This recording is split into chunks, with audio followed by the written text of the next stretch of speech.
All right, welcome in. Welcome back to the BFR podcast. My name's Dave, joined by my co-host Ficky. Today, we're going to be talking about the Bears roster. It's finalized. We're about a little less than a week, about 8 days away from the Bears versus Packers Sunday. I think it's a 3:25 slot, so it's kind of like, it's prime time almost. So we're going to go ahead and obviously recap that or preview that game next week. But today, we're going over the roster. We have DWC, who's going to be joining us in a moment. Ficky, man. And also this podcast, the BFR podcast, is presented by Sports Mockery. We're excited to kind of be with their platform, partnered with them. You can check out my writings, articles over there as well on sportsmockery.com. Ficky, man, before we bring DWC in, how you doing? Man, I'm doing good. It's like a week away. You know what I mean? So I think actually I fly out to Chicago next Thursday. So like it's right around the corner. And I just got confirmed. I think I actually have to call my mom after this, but I think to a game in October against Vikings. So football season is here, boy. Feed my addiction. I'm ready to rock and roll. How you doing? Yeah, man, I'm excited. Like, honestly, it's been a grind this past month. I'm excited for the long weekend, but I'm just ready for next week, man. I'm ready for Sunday, kind of get the nerves out the way. I can only imagine how the players feel. But I'm excited. Today's show, we are going to go ahead and just talk about the roster, the cuts. We didn't talk enough about it earlier in the week. We kind of just wanted to save it till Friday. We have a jam-packed episode. We're going to talk Bears captains. They named 4 players. We'll go over all those, kind of break it down, any surprises, who we'd like to see maybe next year or at least in a couple of years. We'll go over the 53-man roster for week 1, surprise cuts, weakest part of the roster, strongest part of the roster, and then we have some season predictions that we'll do. And again, we have DWC. I think we're going to bring them in now. What do you think, Ficky? Yeah, absolutely. Let's do it. Yeah. All right, can't leave the man waiting. DWC in here. Absolutely. All right, so we'll bring him in. What's up, guys? Glad to be back on. What's up, DWC, man? We appreciate you hopping on, man. What is this, like the 3rd, 4th time, I think? Yeah, 3rd time, I think. Yeah, it's always a lot of fun. Yeah, at this point. Hey, man, you might as well just hop on the show, to be honest. No, yeah. We love having you on, man. We're excited. First of all, last time we spoke, you started a new job. How was that? How was the transition? Are you still able to kind of refresh Twitter, stay on top of things? Yeah. What's that been like? I try my best, to refresh Twitter during the lunch break. It's kind of hard right now because it's busy season for PAX going on. So that's going to continue until like October 15th. But after October 15th, I'll be basically free. So it's kind of hard right now to balance it, but I'm doing the best I can. And it's been a grind for sure, but I'm hanging in there so far. Thank you, man. I don't think we've seen. Ficky, have you seen? Is there a hype video yet? I don't think I've seen it yet. It's coming. No, trust me. I've been waiting. So yeah. So this weekend for sure, I'm gonna take a day and just like dedicate that day to make that hype video. Just take the entire day, the entire night, and just like grind it out. So it's gonna be out by Tuesday at the very latest, I want to say. So stay tuned for a couple more days, and it'll be out. Heck yeah. I love it. So DWC, obviously we're about 8 days away from Bears versus Packers. This week has kind of been an eventful one. A lot of roster cuts, obviously. Some players, surprise cuts, Travis Gibson. We're going to get into all that. But first, I kind of want to touch on the Bears. They named captains for the 2023 season. No more rotating captains, which is nice. I think we had that last year, correct?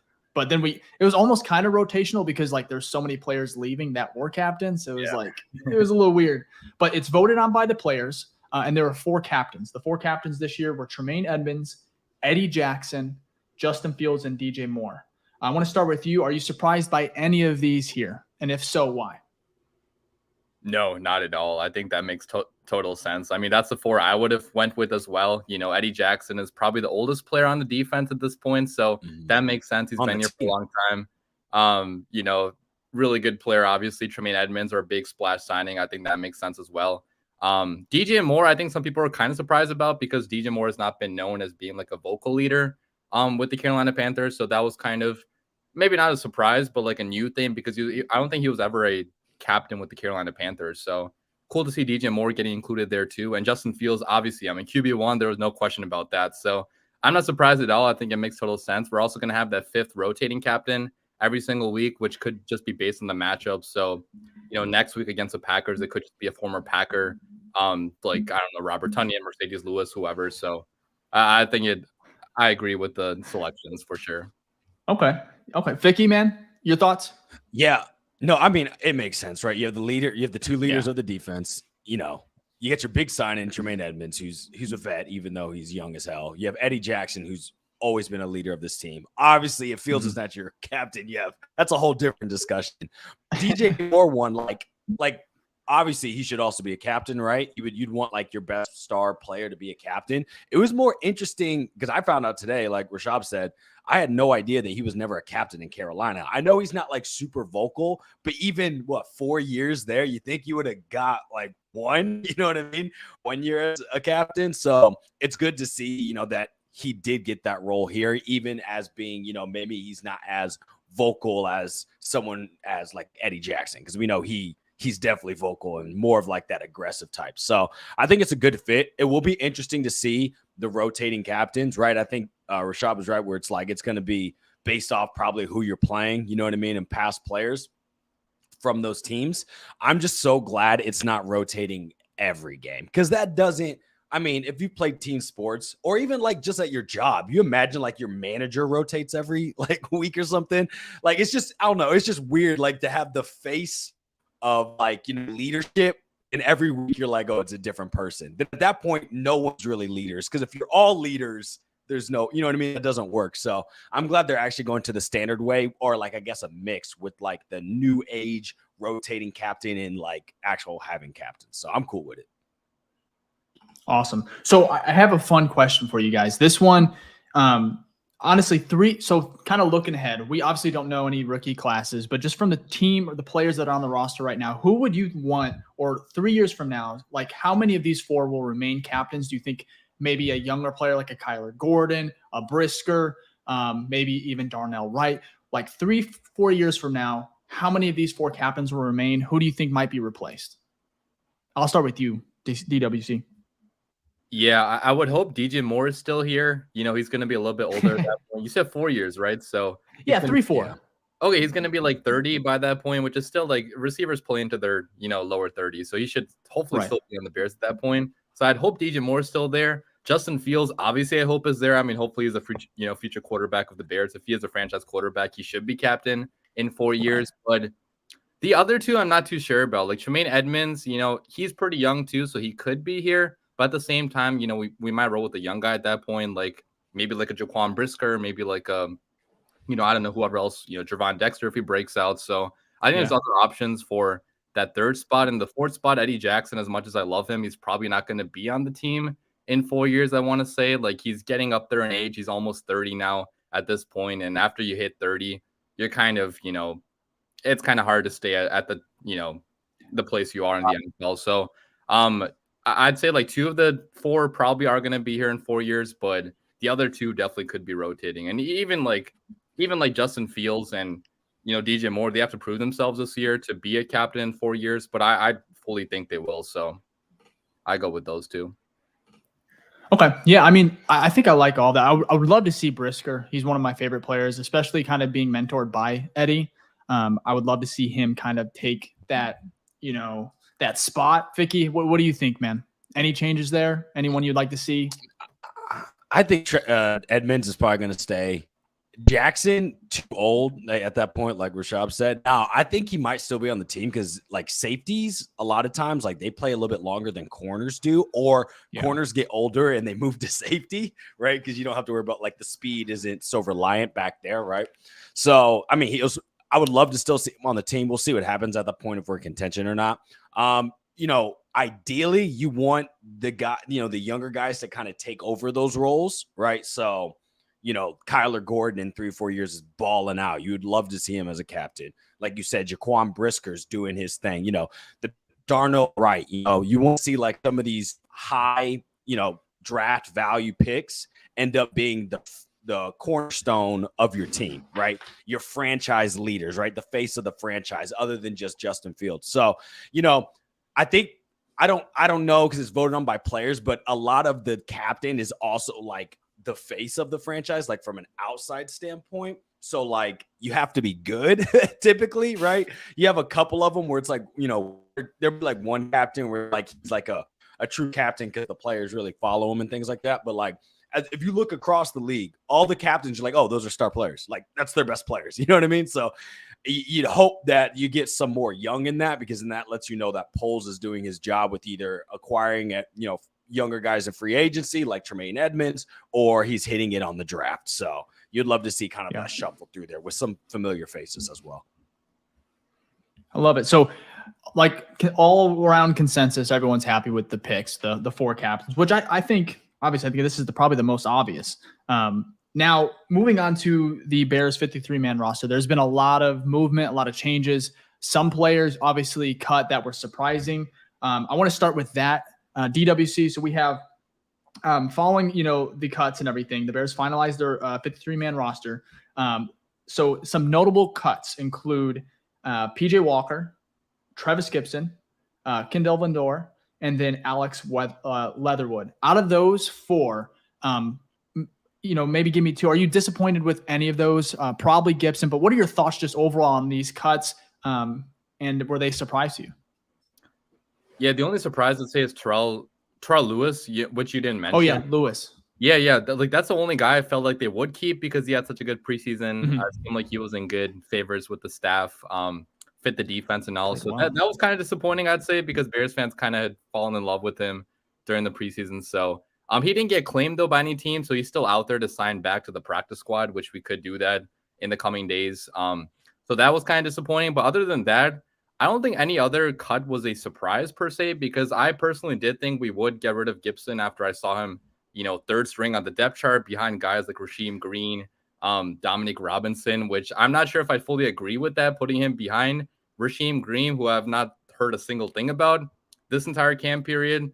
But whatever the case is, we saw Gibson last year. He wasn't that good in this new scheme, and maybe he just has to go back to 3-4 scheme. So I wish Gibson the best of luck. Kindle Vildor, I think, kind of made sense to cut because we drafted 2 cornerbacks. We already had guys last year like Jalen Jones, Josh Blackwell, UDFAs that perform pretty well for being UDFAs. So, besides for Terrell Lewis, I don't think I was very surprised by any cut, I'd say. Okay, awesome. What about you, Ficky? What are your thoughts on it, man? I mean, it was, I guess you weren't, like Rashad said, you can't be surprised about the cut. It was more of like the surprise about where he was on the depth chart. That tells you right there, like, bro, I'm sorry, you can't be last and then expect to make the team. Like, it is what it is. But I think we've realized why, Poles came out and said why, they kind of let him go. It wasn't like, it was more of like a scheme fit. He even said like, he got a 7 sacks in a 3-4 scheme. You know what I mean? So we're switching to a 4-3, and I think he went to the Titans, which is more of a 3-4. So it makes sense, right? So it is what it is. PJ Walker, don't let the door hit you on the way out. We saw, that was the writing in the sand. You know what I mean? Like, it did well. The agent base showed up, so I'm not surprised about that.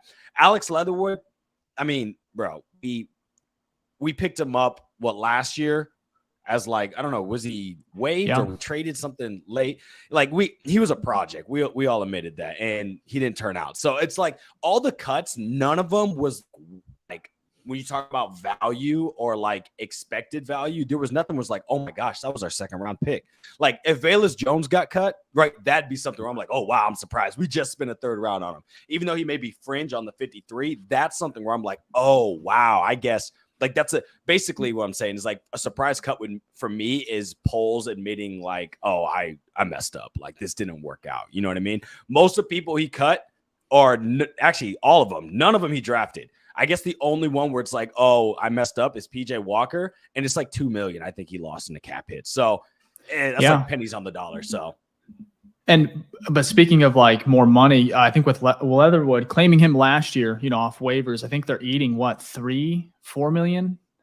3 off or 4, the top of my head. Yeah, it's a decent amount. Now, if PJ Walker and then as well as Leatherwood, if they make practice squads or even, another active roster, whatever money they're making will take off what the Bears are, kind of alleviate that hit as far as money goes. But the Bears are kind of still flexible. I think they have around 15 million in cap space. They have even more next year, which is just nice to kind of be at, over the last couple of years with Ryan Pace. It hasn't been like that. So now I want to move to, obviously we have the roster, the full, 53 DWC. Obviously there's a lot of strong parts of the roster and we'll get to that in a minute, but I want to know, Obviously, outside, what do you think the weakest part of the roster is, both on just the entirety, both offense and defense? What kind of concerns you week 1 against Green Bay?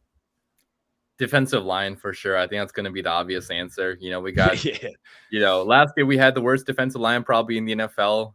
We didn't upgrade it as much as some Bears fans would have liked. We did sign Yannick Ngakoue, DeMarcus Walker. So it's not like we didn't address it at all. We got rookies too, but the rookies, we're not the best, I'd say, in preseason. Like Gervon Dexter and Zach Pickens kind of struggled against the run, kind of got pushed around a little bit. They're both going to be projects. So you shouldn't expect too much out of both Gervon and Zach Pickens in year 1, I'd say. Maybe some flashes here and there, but like Justin Jones, Andrew Billings, it's not a very inspiring defensive line. Like in the next few years, you kind of hope that you use the first round picks we have next year, at least one of them on like an edge rusher or like a defensive lineman, interior defensive lineman. So I definitely say defensive line, especially with last year, how much we struggled to stop the run and rush the passer. Jaquan Brisker led the team in sacks, which is not ideal. It will be better though with Yannick Ngakoue. Like I think he should make our pass rush at least like not the worst in the NFL. Maybe it's going to be like below average, because I'm not sure what to expect other than DeMarcus Walker. He was playing with, studs on that Tennessee defensive line. So I definitely say defensive line. Like I'm kind of worried the Packers offensive line might push us around a little bit on the defensive line because, they have studs up there on the offensive line. So definitely D-line. Okay. Yeah, I mean, I kind of saw that one coming. Obviously, I was thinking maybe you go offensive line, but everyone's healthy outside of Tevin Jenkins, which is awesome. Line. Like I kind of agree. Yeah, I mean, in terms of like the starts out there, like Braxton Jones had a pretty good year last year. Is going to be better hopefully in year 2. We got obviously Tevin Jenkins is always injured, but when he's like the offensive line fully healthy, I think could actually be like ranked like 12th to 13th in the NFL. If everybody's healthy, which is going to be a big if, obviously. I can see that. I mean, if we get like top 15, top 12 offensive line with Justin Fields' mobility, oh man, that would be phenomenal. So, I mean, speaking of the defensive line, so we have, let's see here, Justin Jones, Andrew Billings, Yannick Ngakoue, which I'm saying it now correctly, Ficky, thank you. No problem. Let's see here. And then the backups, or DeMarcus Walker, Rasheem Green, Gervon Dexter, Zach Pickens, Dominique Robinson. Who DWC? Well, I'll get to you in a second, Ficky. Who concerns you the most here? Which player? Like, well, as far as lack of production or just not a lot of faith in? Yeah, I don't want to say Justin Jones because he's like, hyping us up on Twitter and like, he had the whole thing with the Packers. Like I forgot what he said exactly, but like he hated the Packers. Yeah, great quote. Yeah, something like that. Yeah. But last year, at least according to like PFF, he wasn't the best, run defender and pass rusher. He had a few moments last year, but I'm not sure if he's like your starting 3 tech of the feature. Obviously not because they drafted, both Gervon Dexter and Zach Pickens, but I think he'd probably be like the weakest right now on the D-line because at least like Andrew Billings provides you with the run defense. Gervon and, Pickens are both rookies, which I'm not expecting that much out of them anyways. But if Justin Jones can step up to being, above average at least this year, this could be a better than expected defensive line, but definitely a little bit worried about him. Okay. And Ficky, I'll go over to you here. What unit player unit kind of worries you the most? Oh, it's going to be both the trenches, right? Offensive is because of injuries right now. Like I think we've improved the offense, but everyone's expected to come back, but like it's kind of been through preseason, the offseason's been shuffling around, right? And then defensive line, obviously, that's always been our weakest. It doesn't mean, like Rashad said, we did improve there, right? I think we improved in every unit, but it's still our weakest by far. Like this is not even a question. And our best player, 1-year deal, so he might adhere to your. So I'm hoping that our first pick next year, or at least one of the first 2, is going to an edge rusher of some type. So, and again, you can't put too much, expectation in rookies just in general, right? Because they're rookies, right? First day on the job, it's going to take some time to learn, the nuances of the NFL and develop your skill. So even though I like the rookies we got, right, I always go back to like Kyler Gordon. Like I liked Kyler Gordon's draft when we got him, but we saw what the man had to go through. Everyone doesn't come out and, and balls kind of like more in the Brisker light. I think you get more rookies where it's like it takes a little bit. And then once they're there, it's like, oh, they got it. So there's going to be some growing pain defensive line. Like I think a lot of growing pains with that defensive line. So we'll have to wait and see. Yeah, no, I agree with both of you guys. And I think this is, correct me if I'm wrong, DWC, this is kind of what you're talking about, the Justin Jones quote. Yeah, that's it. Yeah. Yeah. So for our, Apple, regular podcast listeners, the quote that he's referring to was, their fans are pretty shitty. He's referring to Green Bay. Half of them don't even know football. And this is probably one of my most proud graphics I've ever made, because I see it in comment sections all the time. It could be in Reddit. It could be on Twitter. I haven't seen it on Facebook. I'm not on there often, but honestly, one of my finest. I love it, man. But it's a great, hopefully we can use it come week 1 after we win, and we get to go through all these horrendous takes that the Packers fans had all off season. Anyways, though, funny quote. Now I want to go ahead and, obviously, outside of Justin Fields, which maybe he's not even the strongest part of the roster as far as quarterback goes, but DWC, what is the strongest part of this roster and why? It's a tie between linebacker and receiver, I feel like. Linebacker, I'll talk about both, obviously, but linebacker, we added Tremaine Edmonds, a superstar from the Buffalo Bills, a guy that can do it all, super athletic guy, super young too. So we obviously know about Tremaine Edmonds. We signed TJ Edwards as well from the Philadelphia Eagles, who was a, big part of their Super Bowl level defense, fantastic run defender too. So those two obviously could be, one of the better linebacker duos in the NFL. And we also got Jack Sanborn from last year, which I feel like people are kind of forgetting about, because he only started maybe like 4 games last year because of injury and because he wasn't the starter at the beginning of the year. But Jack Sanborn coming back is also huge, super young guy that's very physical, very instinctive as well. And we drafted Noah Sewell too in round, I think that was round 5, who was a projected. Yeah. He was a projected first round pick in 2022. Obviously, he had a bad season in 2022, which is why he slipped to the 5th round. But like, even Noah Sewell has so much freaking potential. So linebacker is stacked. It's honestly probably a top 3 linebacker group in the NFL, right behind the 49ers, I'd say. Oh, yeah. And then receiver, we got DJ Moore, Chase Claypool, Darnell Mooney, Tyler Scott, who I saw was on your podcast, which is pretty dope. EQ St. Brown, Villas Jones. Like it's honestly one of the more talented receiver rooms in Bears history, I'd say. Like, I know that kind of sounds like a hot take, but we've had so bad receiver rooms in the past, especially like 5-6 years, where last year we were throwing to, EQ St. Brown as receiver number 1. Like, what are we doing there? I mean, I'm happy we actually have NFL level players at the receiver spots. So both receiver and linebacker, I think it's probably the most stacked positions. Yeah, no, I agree with that. I'm going to go ahead and show a quick clip here. You said something about Noah Sewell, which I thought he had a pretty good preseason. He did end up getting, I think, hurt. What was the Ficky or DWC, do you know kind of is he okay? What was the severity of that injury? I don't think it was that severe. I can't remember what it was, but I don't think it was that severe. I didn't think so either. Yeah. So this is the play I was talking about. I think that he actually got hurt maybe the next play or even this one, but it was I think he came in on just ended up destroying the back here.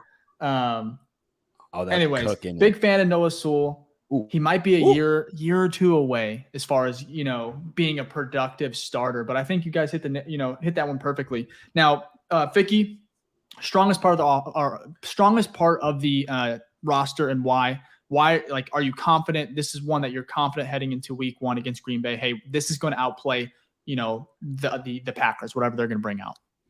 Follow the money. The money went to the linebackers. It's right there. That's your best group. That's the position group that we paid the most for, and it makes sense, right? So that is good. The downfall is modern defenses. Maybe that's not what you want your best position group to be, but I'll take it for now. And then obviously I got to double down with Rashad. It's got to be a wide receiver group, right? I think we have.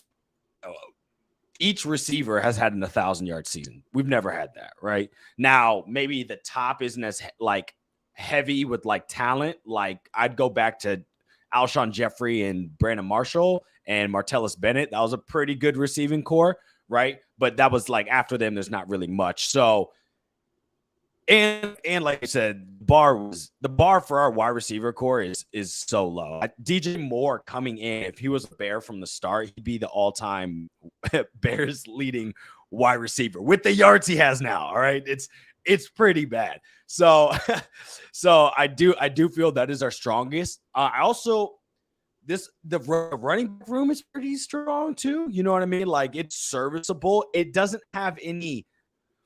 I'll say like I have a high confidence in it. It'd be third on the confidence level. It doesn't have any like big names. Like we don't have like a Derrick Henry or anything like that, or someone where you're like, oh, Saquon, kind of like the star level talent.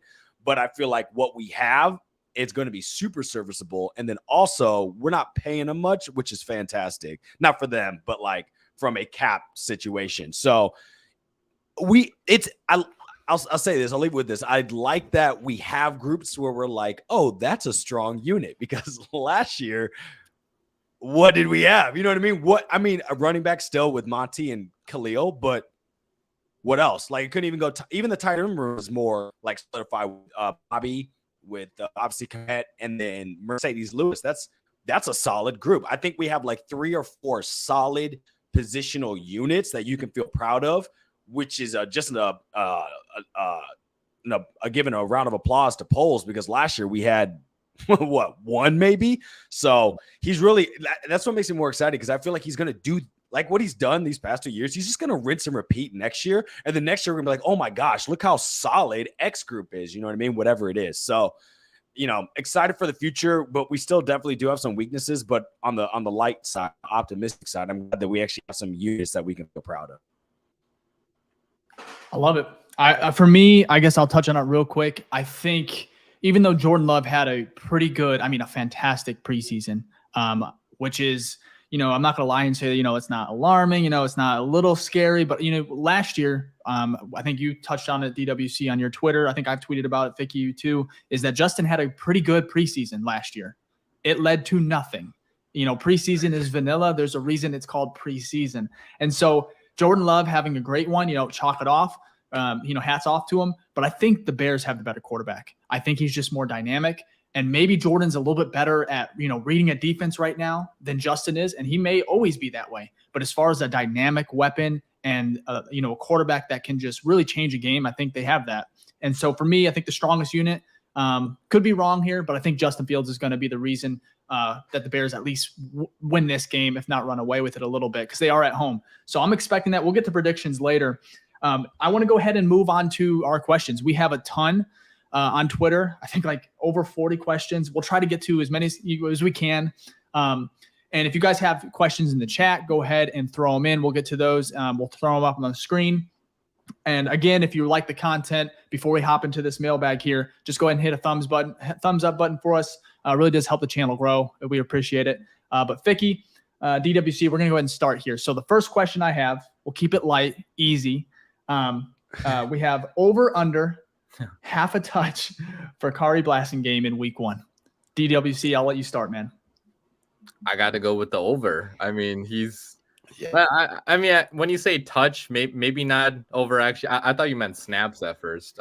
Snaps definitely is going to be over 0.5. Touches, I'm not too sure actually.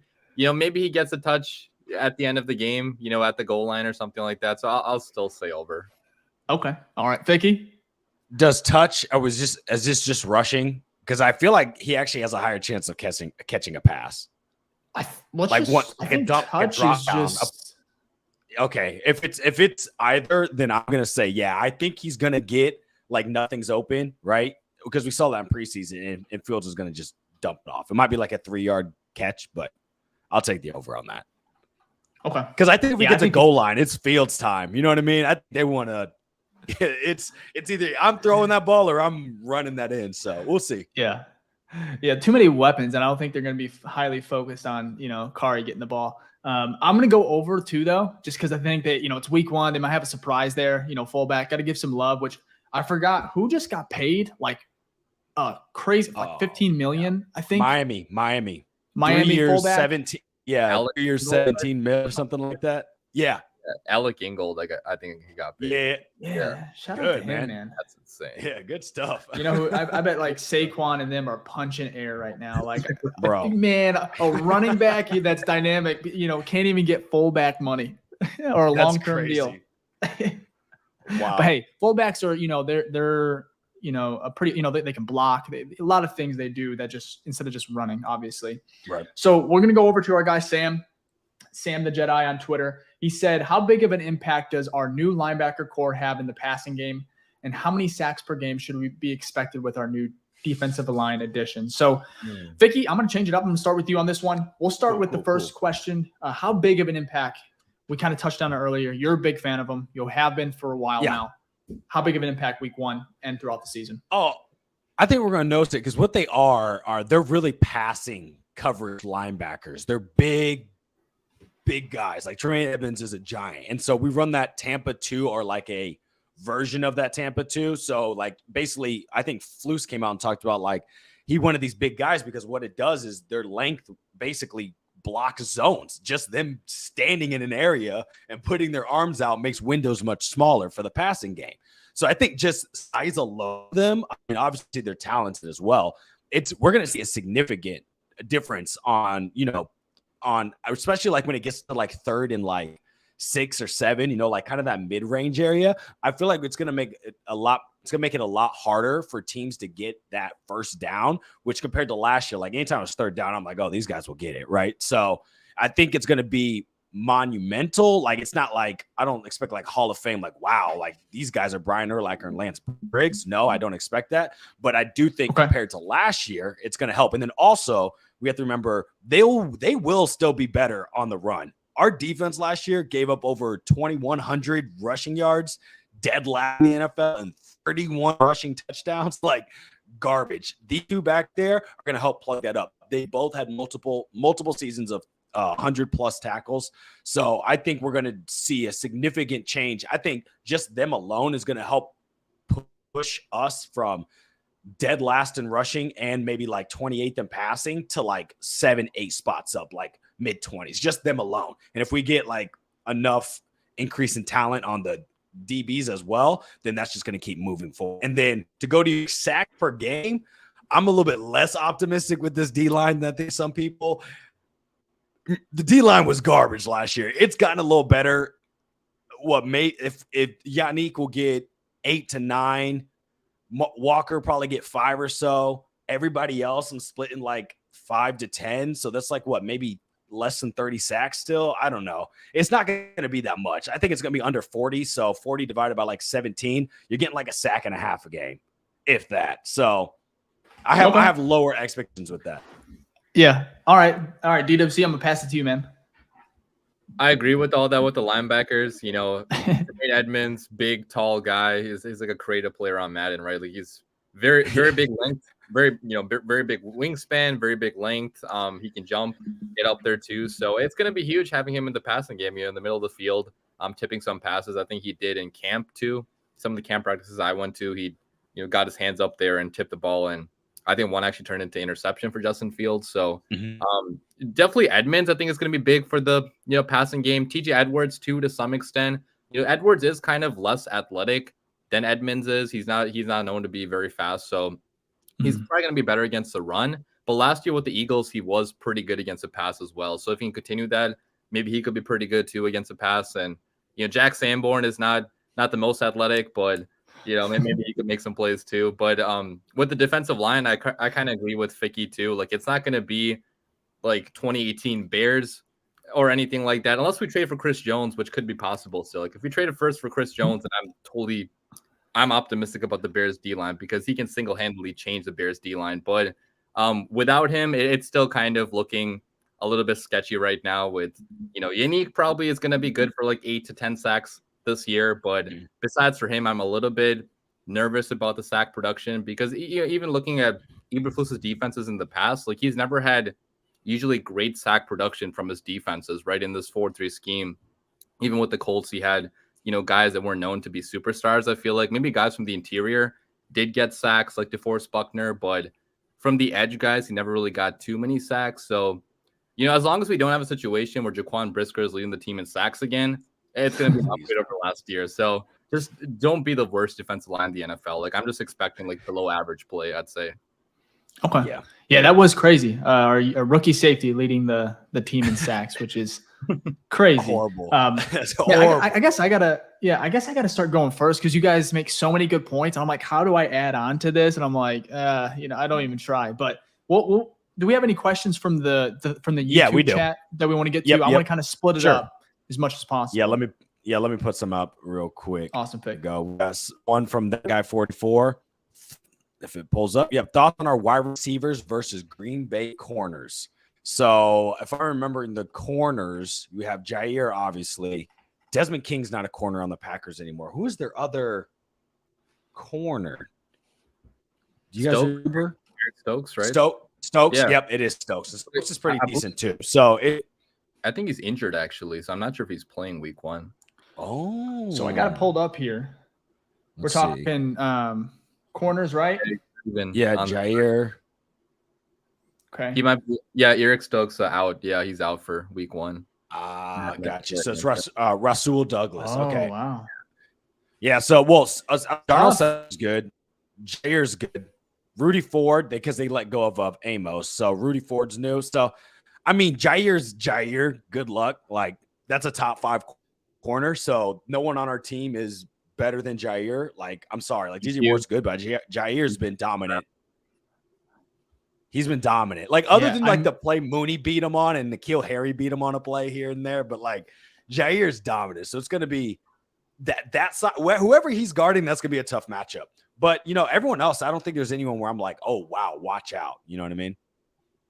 DWC, what do you think? Yeah, I agree with that. I was saying with Jair, like, so EQ beat DWC, him. Yeah.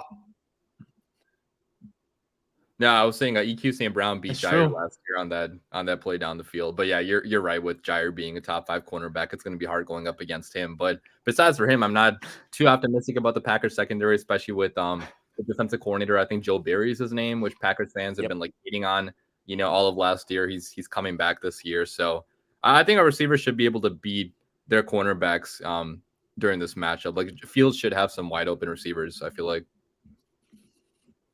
If he throws it to him. I think so. Yeah, both. Yeah. You say we're both wrong? No, I think you're both are like money. But for me, I'm going to be a little bit more passionate on this because I think the Bears have too many weapons, in my opinion. If everyone's healthy, which from reports this week, knock on wood, everything goes, you know, even better next. Chase Claypool should be there, healthy.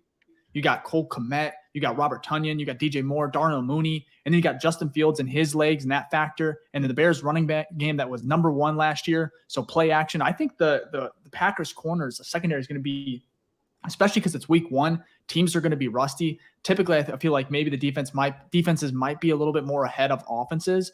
But for me, I think this is a great matchup. Like, probably maybe too enthusiastic just because, you know, it is week 1 and there's a lot of hype behind it. And for me, I think it means a lot. Kyle Brandt.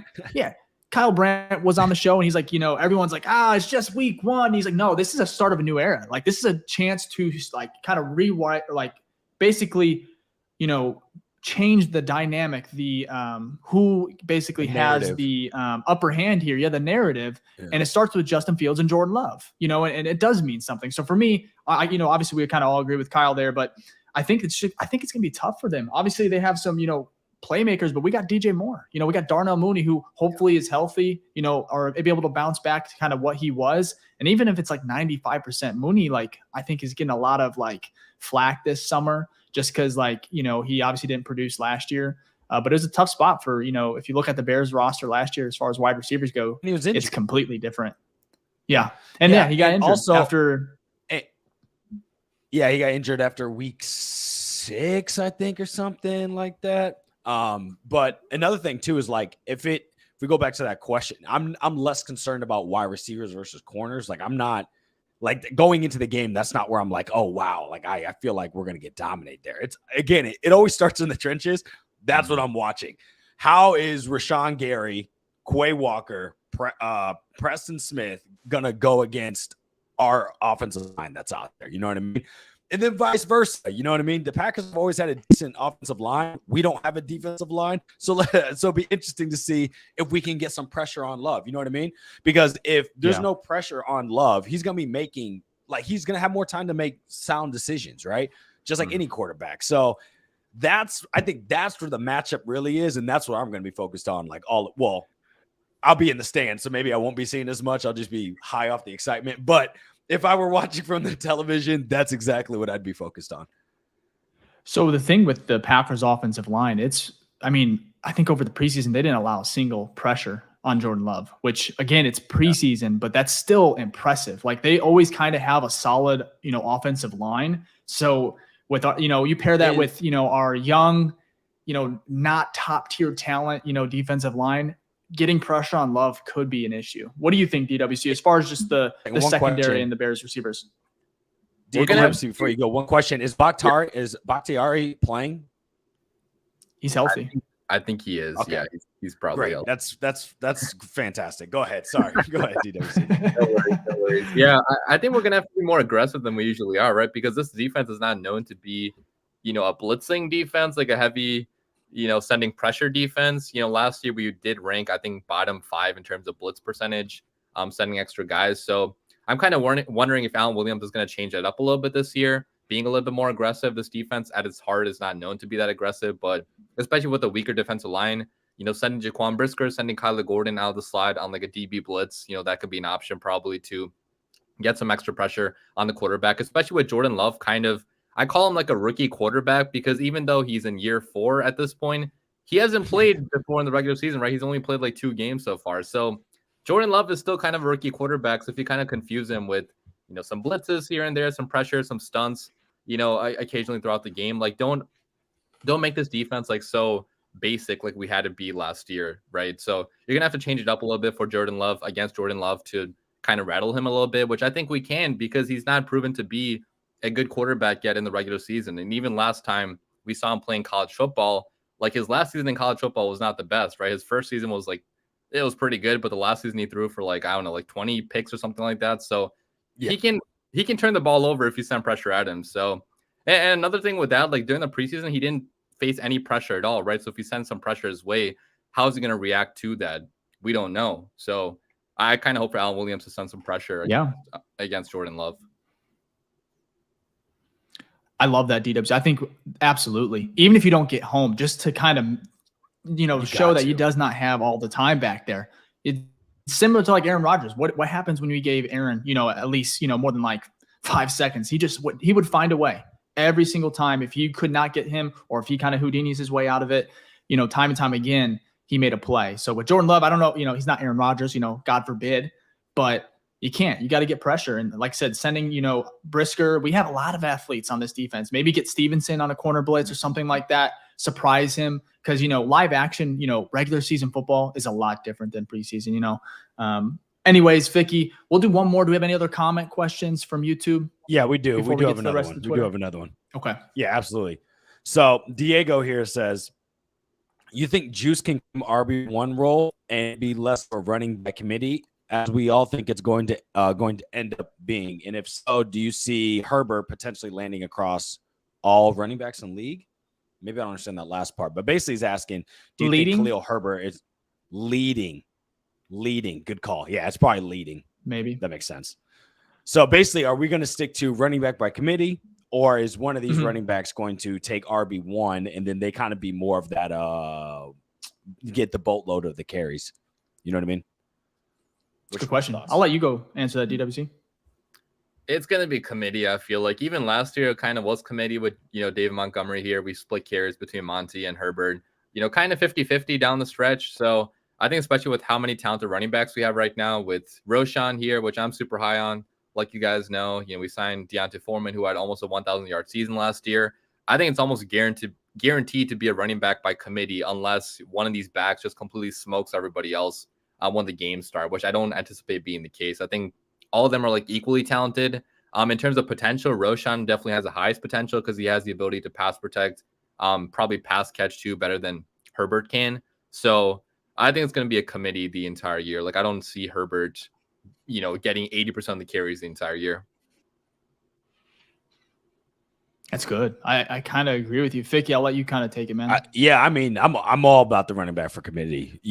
These guys get beat the fuck up. Like the running backs, they get tackled and knees break and snap. Like I don't know, it's a grueling position. So I think that's why the NFL is going to switch to that modern thing because they realize that and they're starting to notice that. So you want to have kind of like what we do with the defensive line. You know what I mean? Your 4 aren't, there's a snap count. You know what I mean? Like they don't have them all in there at the same time because it's so gruesome down there. They move them in, keep them fresh, things like that. So I just hope that it's like I'm always pro running back committee unless you don't keep feeding the hand that's hot. And I think we've seen that before. Yeah. I think Nagy used to do that.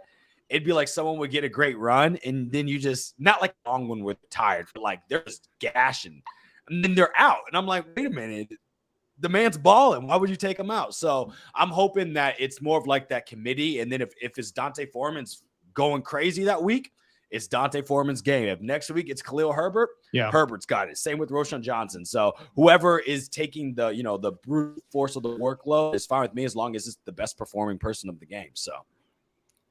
Yeah, I kind of agree with that. I just don't think Herbert has enough, no pun intended, but enough juice, electricity in his game to kind of be that number one premier back, like a Saquon, Jonathan Taylor, CMC, those type of guys that just will, hey, you got to feed them the ball. They're electric.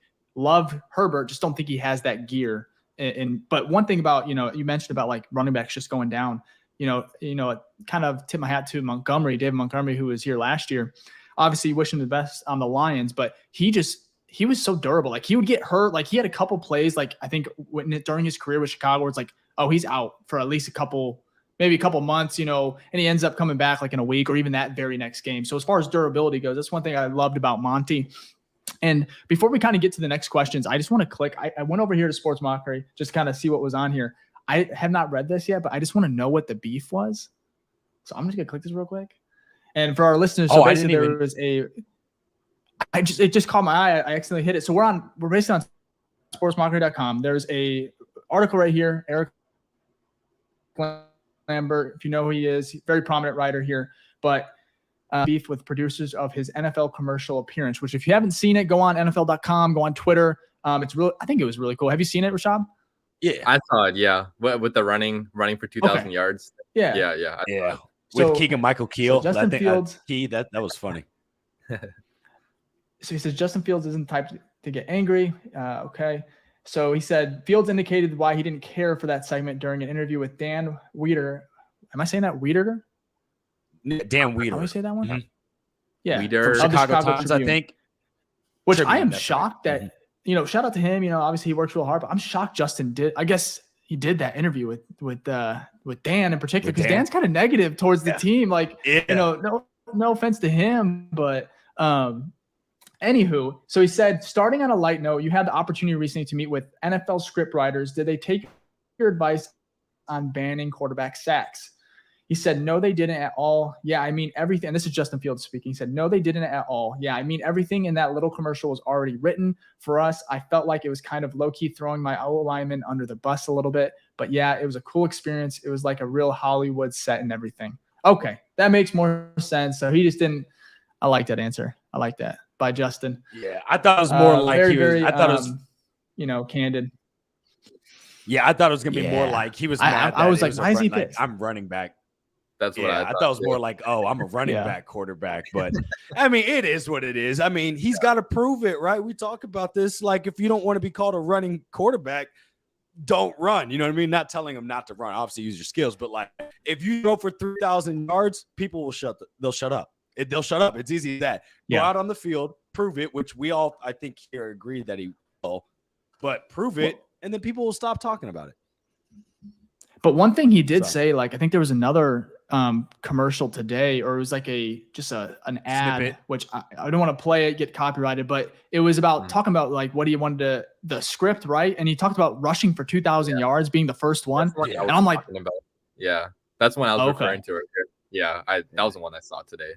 And I didn't like that one either. It's like, I liked it, but I didn't like him saying like I'm rushing for 2,000 yards. Like obviously it's just like but I think it's there you go. Are they leaning into that running back too much? Maybe like that running back joke where it's like 100%. I think it's right here. You'll 100%. See Fields not a running back on my little chalkboard, but it's interesting. Like I said, it's satire basically, right? So like I wasn't taking it for real. As long as he does, I don't think he is either. Maybe he feels some sort of way, but again. Go past. This is your year to shut him up. Have more than 17 touchdowns. You know what I mean? Like you had 22. I can't be mad. that the argument is you're a running quarterback when a third of your total yards last year were running. That's a shit ton. You know what I mean? No other quarterback other than Lamar, who also gets put into that category. Maybe not as much recently, but when he came in, it's the same argument. And guess what? Lamar started passing more. He developed in the pocket, and people don't call. You can go on the internet. No one calls Lamar really a running back anymore. Like maybe some true haters out there, but most educated viewers of the NFL know Lamar can pass the ball. So Fields can do the same thing, and he did it in college. So just show up in the NFL, and you'll be good.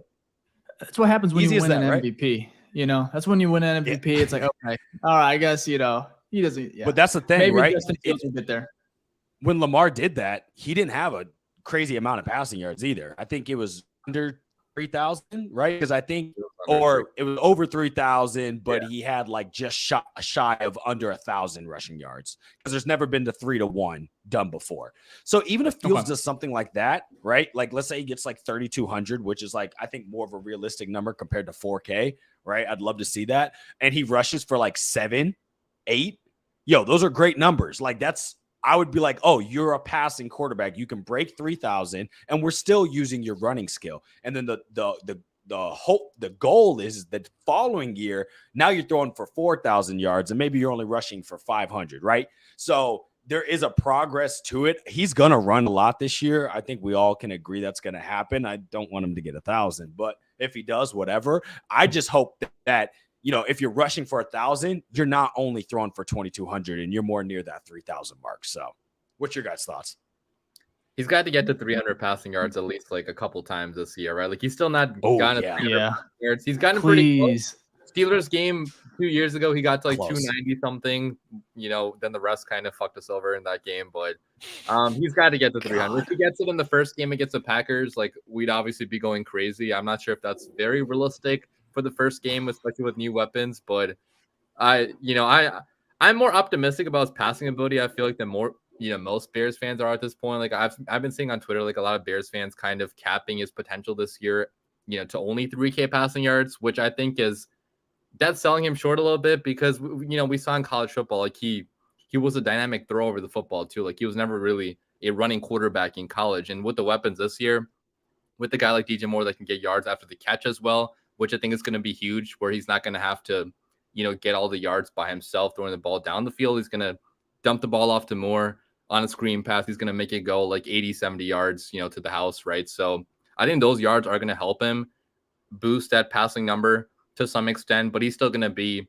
you know, mixing those runs too at the same time, right? Because he's too dynamic of a quarterback to not use the running at all. So yeah, I would be hoping more for like, you know, 3,500 passing yards, which I still think, you know, to some people that may be a little bit too optimistic, but how much is that per game? Like what's 3,500 divided by 17 if he stays healthy? It's like 200. It's like 220. Not even that much. Yeah. Or like 200 could be easy.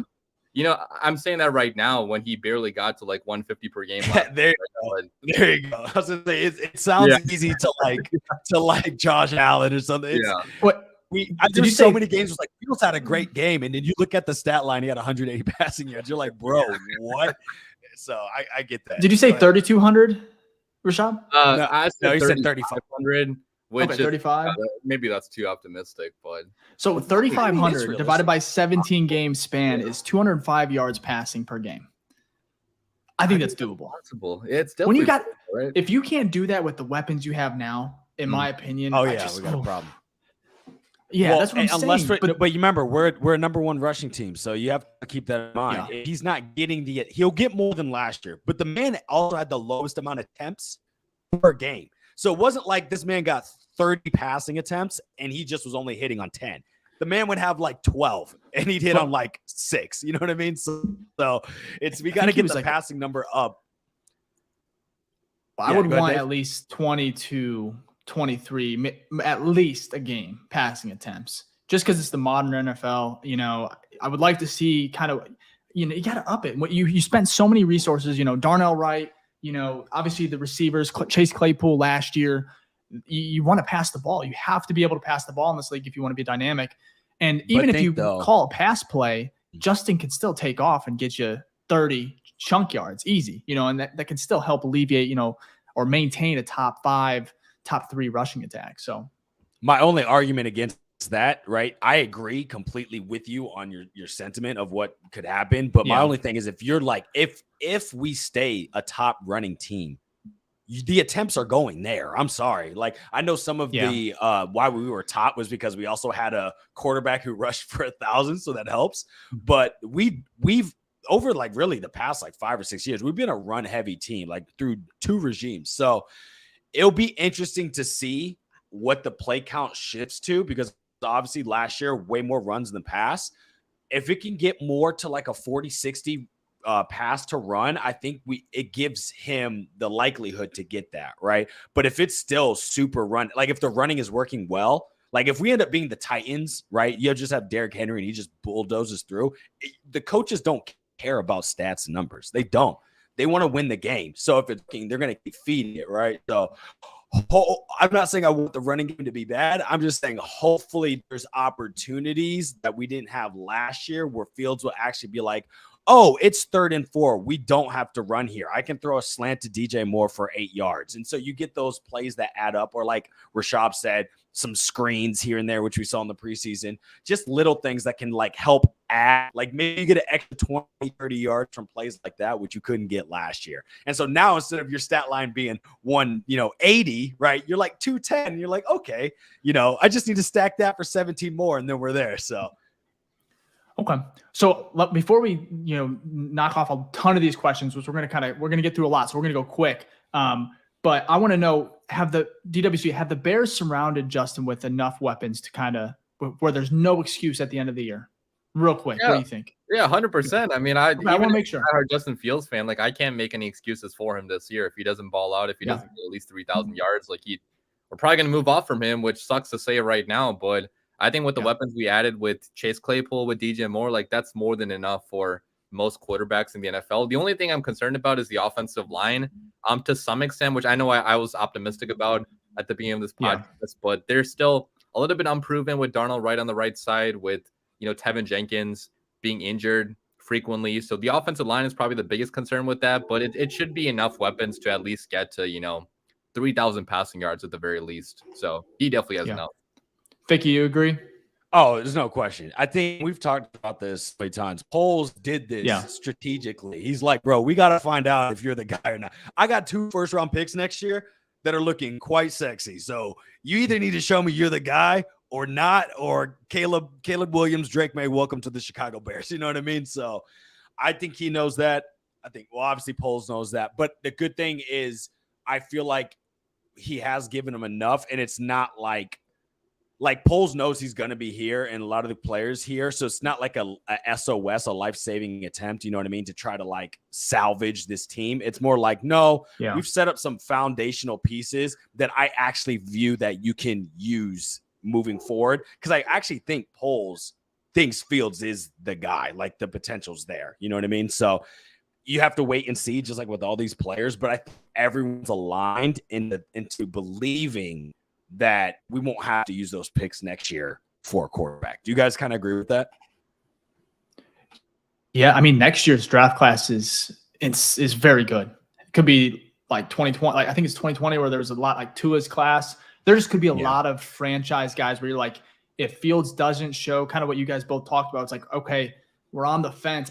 You kind of just have to, especially because the Bears team could be in not a win now, but like, oh, hey, we can contend for the division at least and maybe even make some noise. And if you have a quarterback that can be a franchise guy, that just it elevates your team. You're not kind of stuck at that Trubisky level, and you don't want to be in that situation with the field. So for me, if Fields doesn't prove it, and like, in your gut, you're like, maybe you just can't take that chance. I think you move on, especially with how Poles, set us up for at least next year and maybe even 2025. So totally agree there.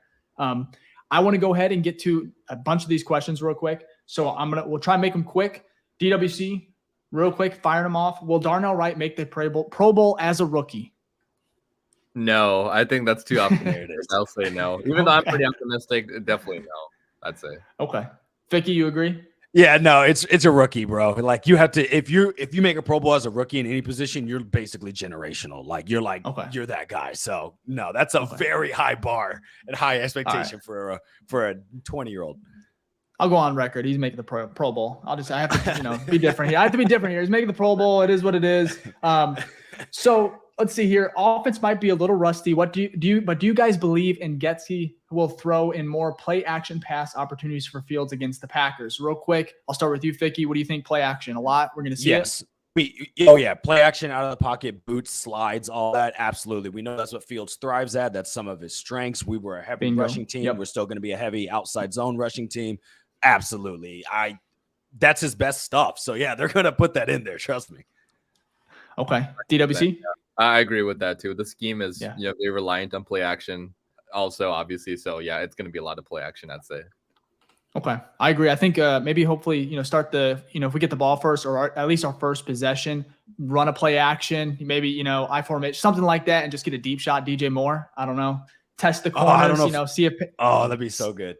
See if Green Bay's ready, that'd be an open, as far as the script goes. Is that what it says? I think so.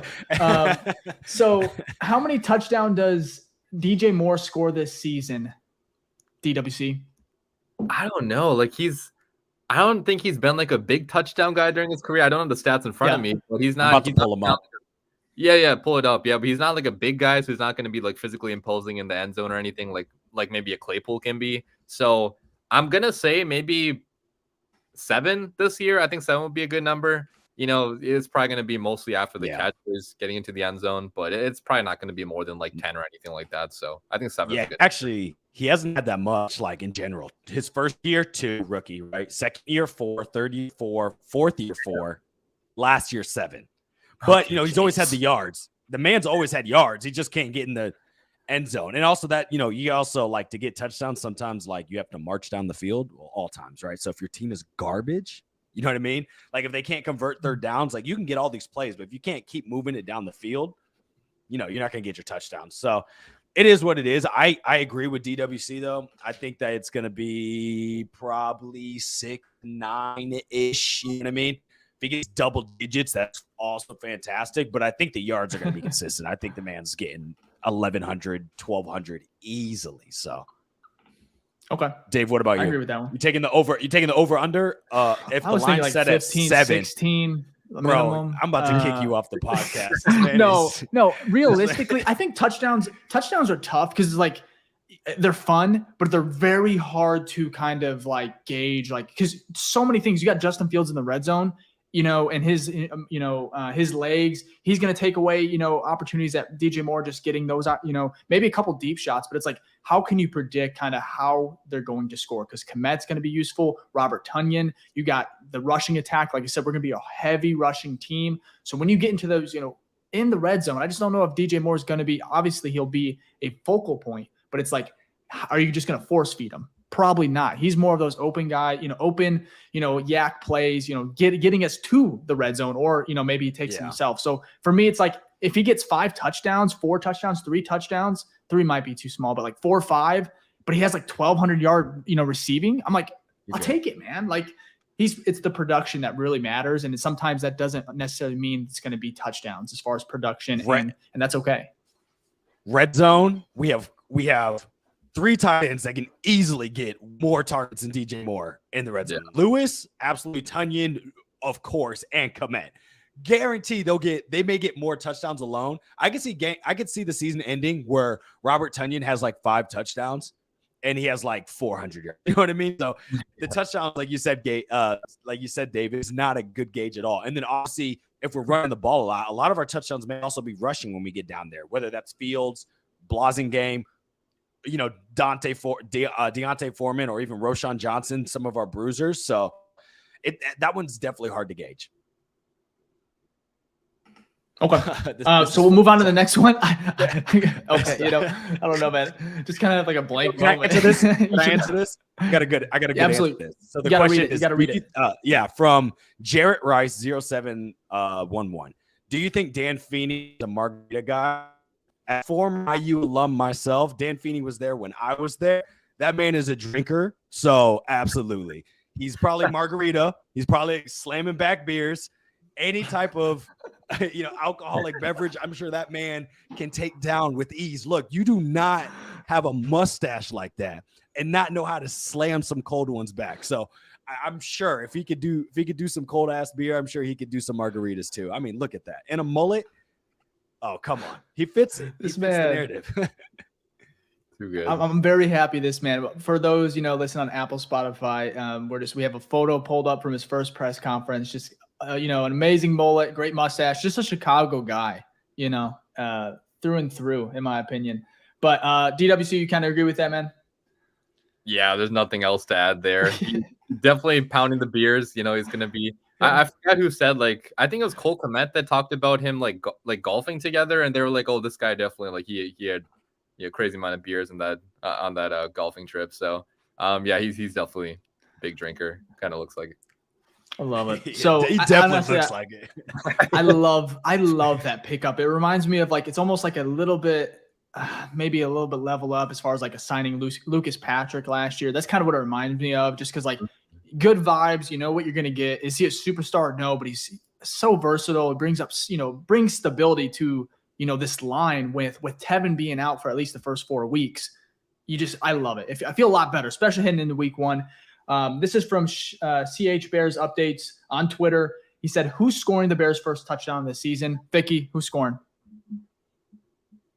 Too long. DWC, you're next. DJ Moore. It was either between DJ Moore or Fields. I was thinking it's gonna be a big play to DJ Moore. I just feel like he's gonna do something crazy that kind of how that pre was. It's he should have tackled that man, breaks free, right? And then if not, we're marching down the field. We're in the 2-3 yard line. It's like a QB draw, QB power, or QB something. It's Fields. So those are my love it. I got a hot take for mine. It's going to be Velus Jones. It's going to be Velus Jones taking all the way to the house. I tweeted that too on my personal account. I didn't want to tweet it on my main account because people clown on it. But, dude, I'm telling you, Velus Jones, people are kind of sleeping on him now because, obviously he was a bad punt returner, fumbled a lot. But as a kick returner, he returned a bunch of kicks, 30, 40-plus yards. I think he's due for one to the house now. I don't think he got a touchdown last year, return touchdown. So, I'm going with Velus Jones. It's probably too optimistic, but I think it's definitely a shot. I'd love that. That's what I need now. I'm honestly going to be disappointed. I love DJ, I love Justin, but I would love that, especially because I think rooting for Velus. I was going to say, I think you're right, though. I think Velus is going to, because he showed improvement near the back end of the season, right? It wasn't the man's a baller, but he was showing improvement from the receiving game. It wasn't just I'm getting a jet sweep. You know what I mean? He's running routes mid-level, some deep ones as well. So I'm not saying he's going to be the star of the team, obviously, but are we going to see more production out of him? Yeah, I think that's definitely going to happen. I think it's going to surprise a lot of people because right now I feel like everyone hates Velus Jones. I mean, I don't think any of us do. He led the league in kick return yards. So at least he's valuable in kick return. But people talking about him getting cut and whatnot. I'm bro, he is not getting cut. Look at the comments from Ryan Poles when we signed. How am I forgetting his name already? Oh, the punt returner. The punt returner. Trent Taylor, right? Yeah, yep. Trent Taylor. Yep. Even with that signing, you're oh, the writing's on the wall. For me, I didn't hear this, but I saw tweets bye Velus, all this, and it's man, what are they just maybe it's he's older and they're they hated the pick and they're just really just he's a want second him off the year team to get some justification for themselves and just I feel real good. It's for me, I'm rooting for Velus. You do see that electricity in him as far as just being able to make plays. Obviously, he's had some huge mistakes, but we don't get the first overall pick. Said it before without him. So put some respect on his name, in my opinion. But let's move on. We have a couple comments. We'll get back to Twitter. We'll get them out there. We have a couple comments from YouTube. You want to bring them up, Vic? Yep. I got this one right here. So Zach Jonkman, hopefully I'm saying that right. He said, big fan of all of you guys. Appreciate it. How do you think DJ's stat line will look this year? And to start off, we kind of agreed that he's going to be between 6 and 9 touchdowns. Yeah, Dave said 15, but he was on crack at that point. But I think we also kind of agreed. I think we also kind of agreed that the receiving yards is probably going to be plus 1,000 to what's your guys' cap? I'm going to say my floor is that the ball gets spread out a lot more than what we expect. So I'm going to say 900. And I'd say my ceiling is about, he goes just bonkers and it's 1,300. What do you guys thought? I'll let DWC go. Yeah, my floor, I'd say kind of the same. Maybe 800 at the very lowest, just if we spread it out even more than you're thinking. Like if Yeah. Claypool also gets like 600 yards, if Mooney also gets 700, something like that, then maybe 800 at the very lowest. But yeah, I agree with you. It's going to be hopefully over 1,000. He's produced 1,000 plus yards with terrible quarterbacks in the past. I think Fields is a lot better than any quarterback he's had in the past. So I think it's going to be cap maybe 1,200, 1,250. Because we are going to be spreading the ball out too. So somewhere in that range, I'd say. Yeah, I agree with all that. Any other questions from YouTube, Fick, before I hop? A couple more on Twitter we'll get through, and then we're probably holding DWC hostage here. Definitely, we love to do that. Mr. James said, who gets the first defensive turnover? And before I give our answer, someone actually in the comments replied, said, Walker strip sack and recovery. Ooh. What are your guys' thoughts? I just love the recovery, recovery, just so detailed. But who do you guys think? First defensive turnover. I have mine, but I want you guys to answer first. I want to go with Jaquan Brisker only because in my my first Madden game, I had a pick 6 with Jaquan Brisker against Jordan Love. I saw that. I got to go with that, obviously. Maybe it's not going to be a pick 6, but he's going to get a pick sometime in the first game. If he plays, which I'm not even sure if he's playing as of now because he was injured all of the last 3 weeks. Maybe he's back. I mean, I haven't checked Twitter that much today. He better be. He's he's doing some stationary stuff. Yeah, but I think you said the expectation is everyone's gonna be ready for week 1 minus the people that are on IR, which is Tevin. Besides Tevin and Okay, yeah. I hope you're right. Going with Jaquan Brisker, I mean, 100%. Yeah, that's a good pick. I wouldn't be mad about that either. Dave, what's your thoughts? Who you? Yeah, I mean, if we're going off Madden prediction, my very first play ever on Madden 24. Madden 24 was our guy, Bojack.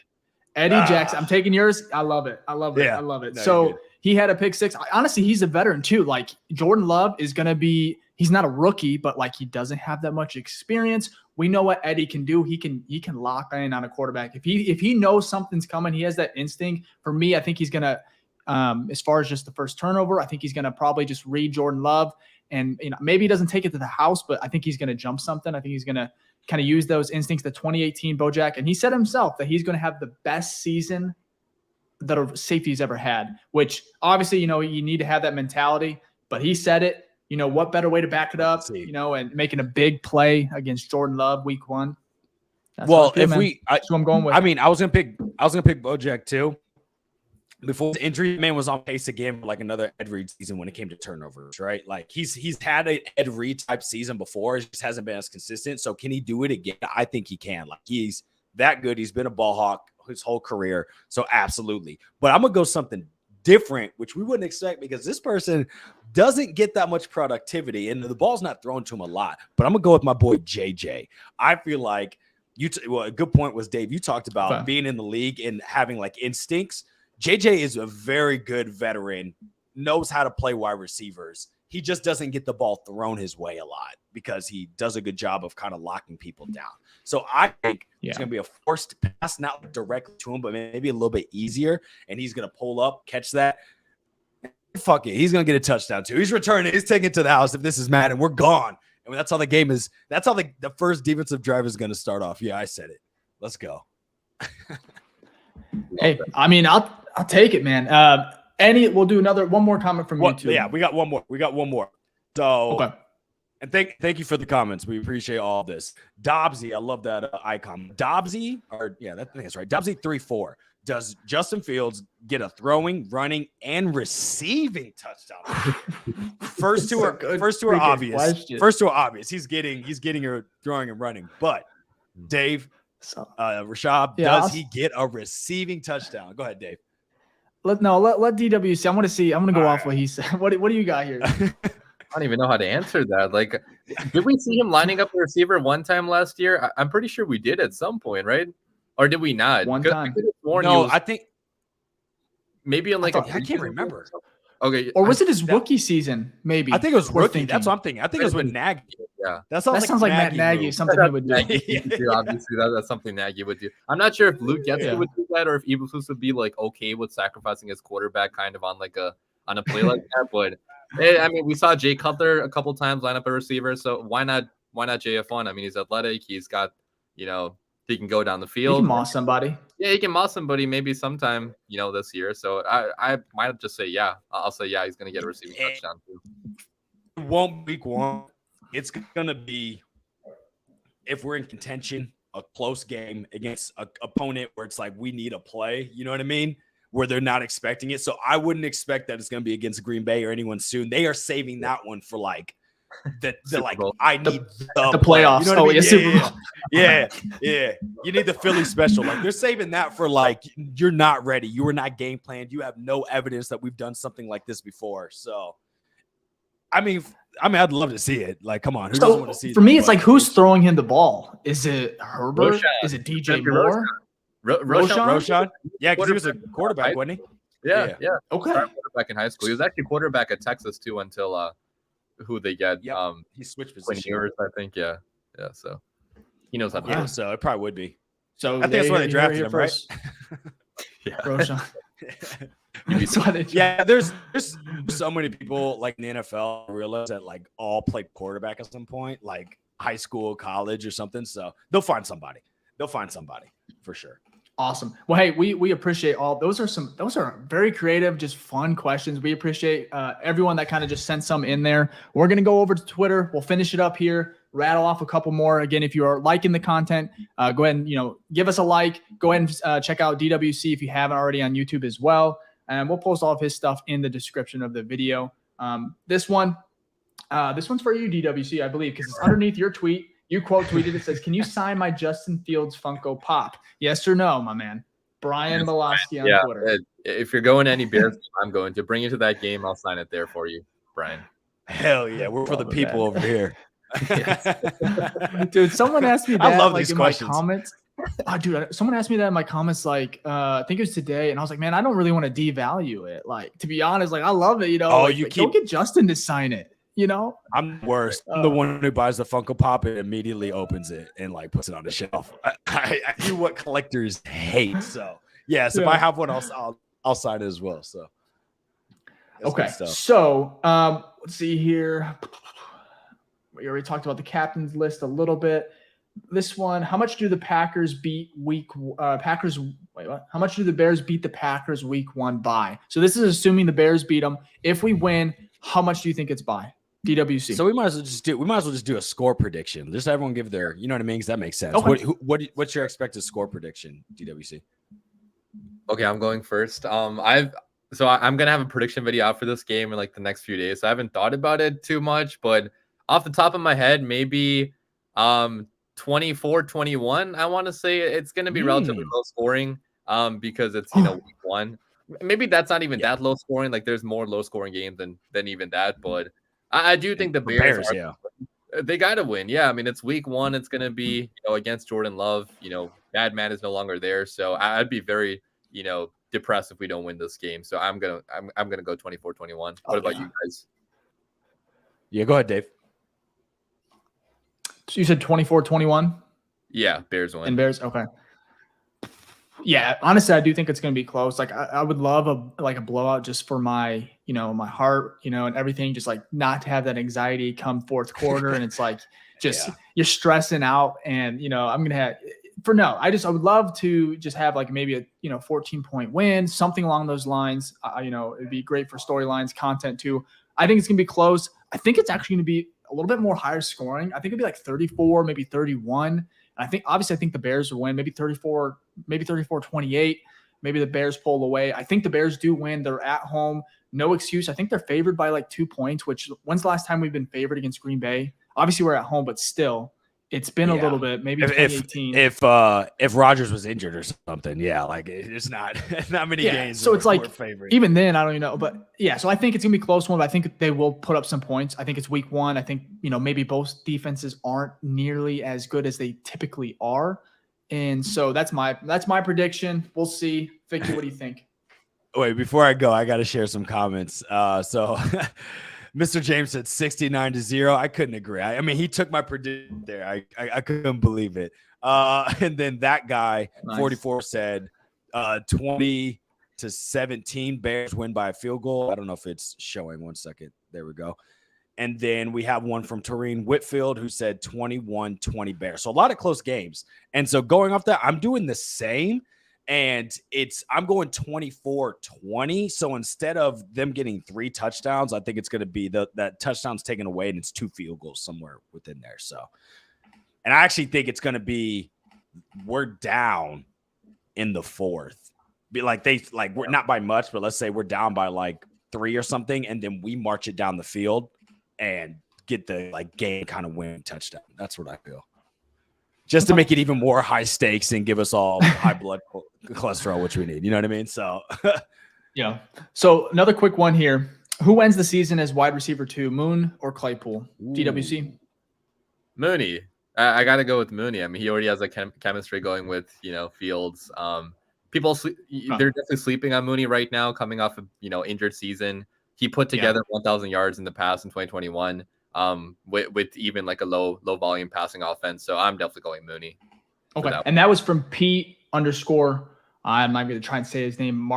MARTUNEAC on Twitter. Appreciate the question. Ficky, what do you think, man? Who's wide receiver 2? It's got to be Moon. It's got to be Moon. Wow. I mean, I disagree. Yeah, it's got to be. No, I think people could do that, but I think if they have to pay someone, they can get more of a discount with Mooney. And then also it's homegrown. Like they're going to go with the guy who's been in the building for 4 years, right? Compared to Claypool. And that's nothing against Claypool. The ideal situation is who cares? They're both re-signed. Like they both ball out. Like the difference between 2 and 3 is more of like what formation they're in. You know what I mean? Like who's getting targeted on this type of play. So overall, I hope that they both ball out and then we don't have to worry about drafting a wide receiver next year. But I think if I have to choose one, I got to go with Moon. For me, I really do. I mean, Claypool had a pretty good camp. You heard a lot of good things from him. Obviously, you want to stay healthy. That's a big key right here. If he stays healthy, I think that's obviously going to be most important. But for me, Claypool, Moon as well. They're playing for money. It's a contract year. They want to get the bag. For me, I just think Claypool, it's hard because when you look at this guy, his physical traits are just there. It's insane, and you saw him his rookie year. Can he get back to that? I really think he can because if Justin takes that step, I really believe he's going to be a huge target for him.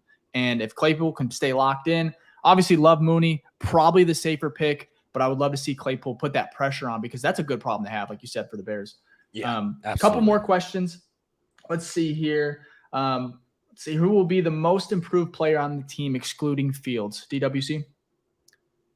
I'm trying to think of who could be.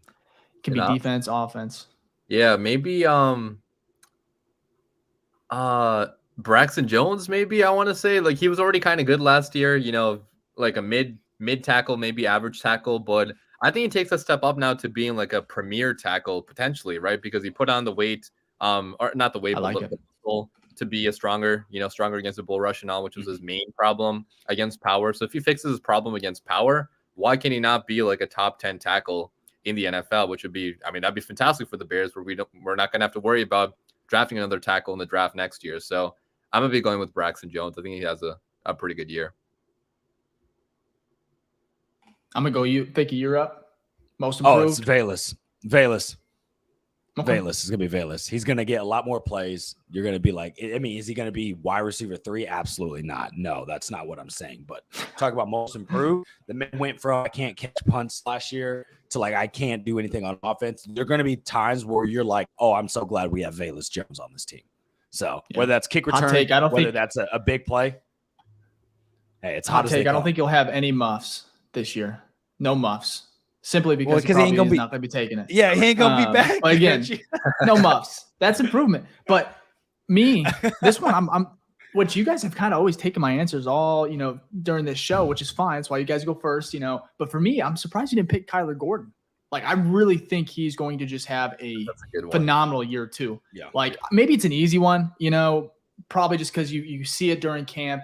Last year he kind of turned it on a little bit, kind of felt like the game was slowing down for me. But I think Kyler Gordon, I think he's maybe not locked down, but I really think he found his spot at the nickel. And then that improved secondary. Obviously we have Jalen, but then you have, the rookie Stevenson. I think Kyler's just going to have a fantastic year. Prove some people wrong. But I think we have maybe 2 more questions. I think it was right A lot of here. questions. Not a bad thing, but a lot of questions. Yeah, that's good stuff. This one could be another quick one. Do you feel like this is a make or break year? This is from SKO on Twitter. Yep. Disco. Do you feel like this is a make or break year for JF1, even if the O-line isn't performing like they're supposed to? We kind of touched on that. Yeah, I think so. Even if it's like, yeah, it's no question. Mm-hmm. Yeah. Yeah, I think we all agree. It's make or break. We got 2 draft picks next year with a good quarterback class. You got to show us that we don't want to use those on a quarterback. No, totally agree. He doesn't get injured. Like if we have our top 5 offensive linemen all get injured at the same time, then yeah, it'd be a different story. But if they're mostly healthy, then yeah, it would have to be like kind of like how last year everything went wrong. Like it would have to be that again. Like we're just like it's nothing but house fires. You know what I mean? Injuries, players out, playing like shit, dog water, and then Fields has like he's just running for his life every play. You know, so. All right, so we'll end with this one unless we have a YouTube comment. We'll get to that one if there is another one as far as a question goes. This one's from Tyler Baldley on Twitter. A lot of talk about the offense. Obviously, in the show, we talked about it too. What are some realistic expectations for the defense? Which I can throw some things out here. Go ahead and give me just, where they kind of is it top 25, top 20? What's their, ceiling this year? And give me a defensive MVP, DWC. Yeah, if we're going ceiling, I'd say like top, 15 maybe. I want to say like if they're ranked like 15th, 14th, I think that'd be probably the highest I'd go just because there's still so much youth on the defense. Defensive line is still kind of iffy right now. So, maybe average defense would be the very best. Worst, I'd still say like bottom 5 potentially, right? If the young guys still don't take the steps up in year 2, if the defensive line just struggles a lot, like it still could be like, ranked, 28, 27, something like that. So I'm obviously hoping it's going to be closer towards being an average unit, but being realistic, the ceiling is definitely kind of low for this defense, at least as of now. I agree with who's that. Who's your MVP? Oh, MVP, yeah. I'm gonna go with I want to say Jaquan Brisker. In year 2, I think he takes another step up. Probably blows up the stat sheet again, with the sacks, with the tackles, with the interceptions, hopefully. And if he's fully healthy this year, he could have a pretty solid year. So I'm gonna go with Jaquan Brisker. Okay. I like that one. That'd be fire. Ficky? Yeah, we both be happy about that. Okay, let's go. Rashad, you literally say exactly what I was about to say. So 15 is where I'm at. I think we could also be bottom 5, bottom 3. Injuries happen. Our defensive line is, you take if Unique Ngakoue gets injured, like who's getting sacks, right? We're at the same position we were last year, basically, right? So, I mean, it's upgraded, but it's not upgraded that much. So, and I think defenses, like if you look at all the top defenses in the league, they always have a dominant pass rush. So the fact that we don't have one correlates that we will not have a dominant defense. So there's that. I think we fall somewhere in between, though. Realistically, I think we're like 21, 20-ish, and I'd still be happy with that because that's like 8, 9 spots up from last year, and that's an improvement. We will take that. And then my DVP, which I just made up, I think it's going to be I think it's going to be Bojack. I just see this man getting like 5, 6 picks. Easy as that. Bro's going to get some turnovers. He's going to be balling out. Damn. I'm cool with that. So, stole mine. What about you, Dave? I was thinking Eddie. I like Eddie, man, this year. I feel like he's motivated, obviously, with that tweet, and the high expectations he holds himself. For me, I think the defense is top 20. Just stay within there. Maybe average, league average. That's improvement. I just don't think they have a couple. They don't have enough talent. Like there's talent there. Maybe they're just too young. Maybe not enough like vets, like a Chris Jones. Like that would. We talked about it earlier. DWC. That move right there would be like, oh, okay. Now this defense could be flirting top 10. You're going for it. Similar to the 2018 Bears team. But for me, I think just league average, whatever that might be, 17th, 18th, 19th.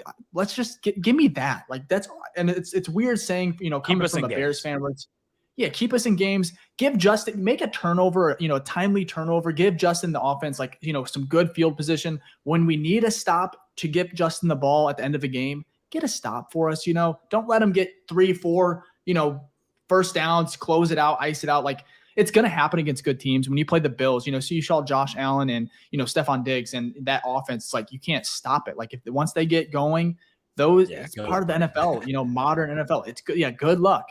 But if you're playing like, the Falcons, a team that is just not good, the Lions, which they're probably going to be a lot better, but it's like you can stop these guys. You can stop Jared Goff. You can get those and get the ball back to, Justin Fields and give him a chance to get those 2-minute drills, game-winning drives that we just didn't get a lot last year, and if we did, obviously the talent wasn't there to kind of follow through. So for me, defensive MVP, I was going to go Eddie.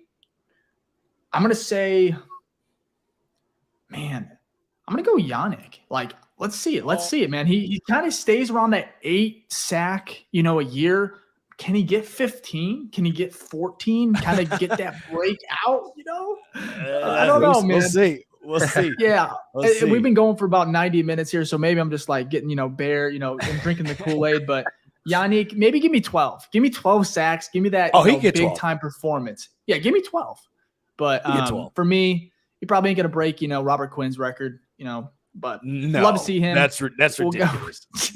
I still can't believe that's ridiculous. That record is ridiculous. That record possible. Like, how would he break that record? It makes no sense. That's a question. But that's the second. But he's done that twice in his career. The man goes up and down. It's remarkable. He's like a case study of like, how are you not like, you have such like as a total great numbers because you have such like outstanding seasons, and then you have these seasons where it's like, bro, who are you? You know what I mean? I don't think I've ever seen a player like that where it's so polarizing in productivity. But Dave, just to go off, kind of you made a comment earlier when you're giving your analysis of the defense. A lot of our team, just in general, there's a lot of potential. So the good of that is like, oh, we could be up here, right? But there's also, we forget, potential is nothing until it's, it's shown. It can also be garbage. So when we look at like these great teams, right?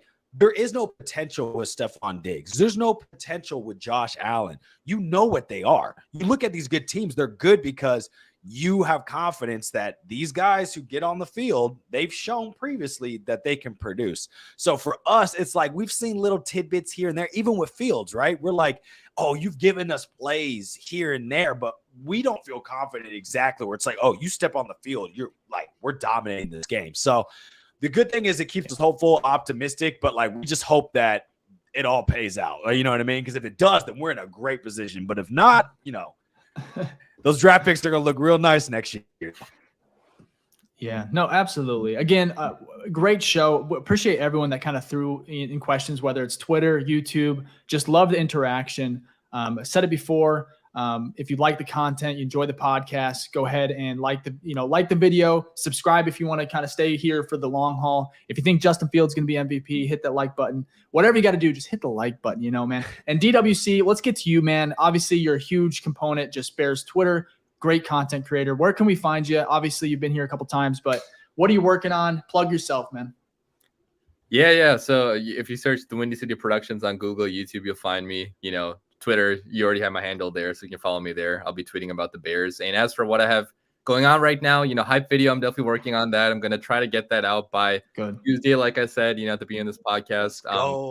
Yeah, and I'm still trying to figure out like a song for that and like a theme, which takes me like a few days to kind of like get into the mode of like, oh, I'm making the video now. So that should be out pretty soon. I'll have a prediction video out too for Bears and Packers pretty soon. But yeah, thanks for having me on, guys. It's always been a lot of fun, and you guys are running a great podcast too, so glad to see you guys. Appreciate it.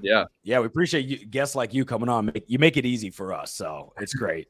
Especially when you take all our takes, because you guys are great. I don't know if we can't even say guest anymore, man. He's just a friend of the show. He's a resident, but he's a resident. Yeah, this is his podcast too. No, I'm just kidding. But honestly, we love having you on, man. We'll have all your information in the and the description in the video.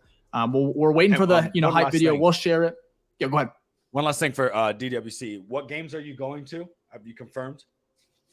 I haven't bought the tickets yet, but I'm trying to go to a Panthers game. That's a Thursday night, I think. It's middle of the season, so I'll be at that game. No, that's a fun one. Big one. Bryce Young. Bryce Young game. It's an awesome one. So you're going to week 1, right? You're gonna be at week 1, you said? Yeah, absolutely. Yeah. I'm jealous. Yeah. Be a week one. Yeah. Well, listen, if you saw how much the tickets were, you may not be jealous. So let me tell you something. Those buddies are not cheap. So, but yeah, it should be a good time. I know. Yeah. Well, anyways, again, I can't wait. It's almost here. 8 days. It'll be 7. I think it'll be 8 days tomorrow. I don't know. Anyways, it's super, super close. You can check me. You can follow me on Twitter at Dave_BFR. You can follow Ficky at It's Ficky Baby. You can check out my articles, my writings on sportsmockery.com. Again, BFR podcast wouldn't be here without Sports Mockery. We're excited to kind of, partner with them. And we'll be back next week. We have, we're going to be talking, obviously preview the Packers game. We're going to have a great guest, Zach Jacobson. He is a beat reporter for the Packers. He is going to be hopping on from CBS Sports. It's going to be a fun conversation. It's going to be awkward probably, but we're excited about it. It's going to be fun. Kind of have, kind of get some insight, kind of how he feels. DWC, man, again, we appreciate it, and we'll see you guys next week. Peace.